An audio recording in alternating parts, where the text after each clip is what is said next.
Dans le premier chapitre, nous avons expliqué que nous avons deux âmes. La première, Nefesh Abahamit, l'âme animale, nous permet de vivre, de faire le choix entre profiter du monde ou être utile à l'humanité. Dans le deuxième chapitre, nous nous sommes concentrés sur Nefesh Haelokit, l'âme divine, qui nous permet de découvrir et d'entamer une relation avec Hachem au quotidien. Dans le troisième chapitre, nous allons expliquer que cette âme a été dotée de 10 forces.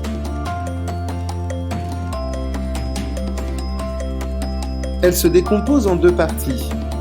3 forces intellectuelles que nous appelons Shalosh Shimot, comme une maman qui est à l'origine et la source de la vie de son enfant. Les 7 autres forces sont appelées les 7 doubles car elles peuvent s'exprimer de deux façons.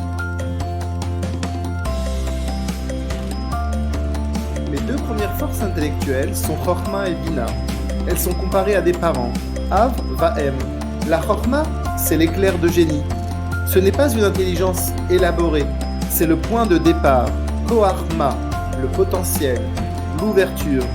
Bina est une intelligence complètement aboutie. On comprend le sujet en longueur et en largeur. En longueur comme Shlomo Ameler qui était capable de trouver 3000 mashalim, des similitudes en comprenant d'une chose à l'autre, et en largeur dans les moindres détails. Les 7 forces sont comparées aux 7 jours de la création, chaque jour correspondant à une force prédominante.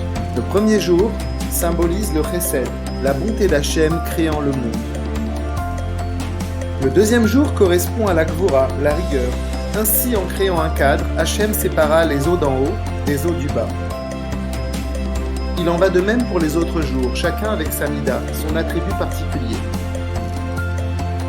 Tout comme Hachem créa le monde avec ses 10 forces, à nous d'utiliser ce potentiel qu'Hachem nous a confié, en mobilisant notre intelligence afin d'éclairer autour de nous, et en cultivant nos émotions vers un amour et une crainte véritable pour Hachem.